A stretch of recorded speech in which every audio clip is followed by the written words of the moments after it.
Welcome to the Idiot's Guide. I'm Mackie Hall, and this is part 2 of our tutorial on building a radical round logo.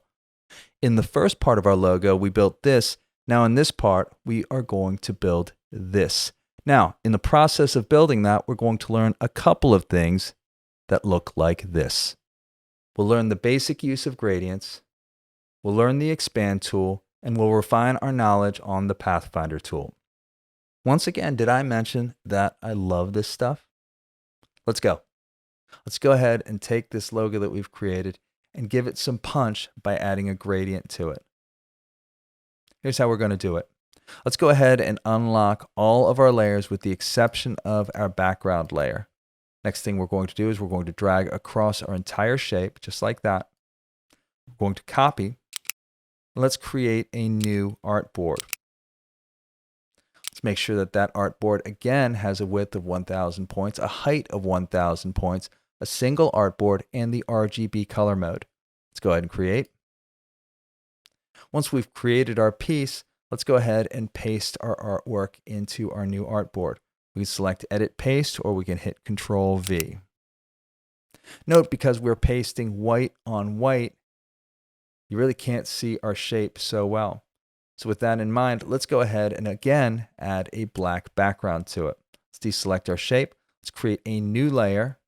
Let's grab our rectangle tool. We'll select our ellipse tool if it's selected, and we'll select our rectangle tool.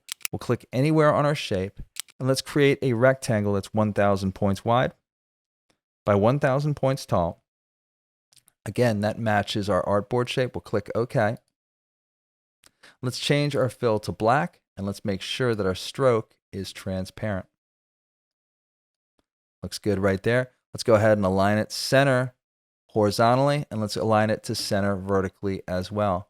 Once that's done, let's open up our layers panel once again, and let's rename layer to background. Let's go ahead and deselect, and let's take our background layer, move it behind layer 1, and let's lock it down.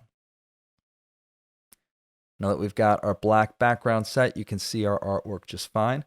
Now let's talk about what we're going to do next. Since we want a gradient running throughout our entire logo, we want to make sure that our new logo is composed of only fills, no strokes. We also want our type to be shapes. So how we're going to do that? Well, it's pretty easy. All we need to do is select our entire piece. We'll grab our selection tool. We'll select layer 1. Let's select our entire piece by dragging across it just like that. And then let's go to Object and select Expand. Let's make sure that Expand Object, Fill, and Stroke is selected. And let's click OK. Now watch what happens to our shape when we do that.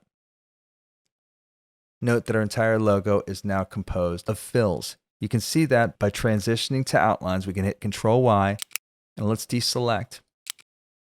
Note that the logo is nothing but filled shapes. Let's go ahead and exit outlines. Now that we've done that, let's go ahead and create our gradient. The way we're going to do that is let's grab our rectangle tool and let's click anywhere on the top part of the page and create a rectangle. The size of the rectangle does not matter. Once we've created our rectangle, let's go ahead and create our gradient. The way we're going to do that is with our rectangle still selected, let's make sure that our fill is selected by clicking on that once, and let's double click on our gradient tool. With our gradient tool selected, let's click on our gradient to add that into our rectangle. Once that's been added, let's go ahead and edit our rectangle so that we've got the colors in there that we desire. The way we're going to do that is let's double click on our left gradient anchor. Let's change from grayscale to RGB, and let's select a light blue. Looks good right there. Once we're done with that, let's click off of our gradient, and let's double click on our black gradient point, or our rightmost gradient anchor. Once we've double clicked on that, let's go ahead and change our color from grayscale to RGB once again. And this time around, let's select a slightly darker blue. Looks good right there. Let's click off our gradient once again. And in our gradient window, let's click on our drop down and let's select Add to Swatches. It's going to save our gradient right there.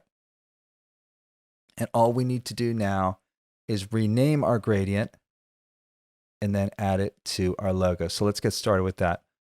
All right, next thing we're going to do is we're going to grab our selection tool. Let's deselect our rectangle. We can even delete our rectangle right now. We don't need it anymore. Let's go to our swatches. Let's click on it. Next thing we're going to do is let's double click on our new gradient and let's rename it Blue Fade. Click OK. Next thing we're going to do is once again, we're going to make sure that our logo is a singular shape. The way we're going to do that is let's select our entire logo again. Let's click on our Pathfinder tool. Let's find our Pathfinder tool. And again, we'll select Unite. That again ensures that our shape is a single shape. We can deselect our logo and reselect it to make sure that our logo is acting like a single shape, which it is. Now that we've done that, we don't need our Pathfinder tool anymore. Let's click off of it. And let us go ahead and add our stroke to it. Let's make sure that our fill is selected on our left menu.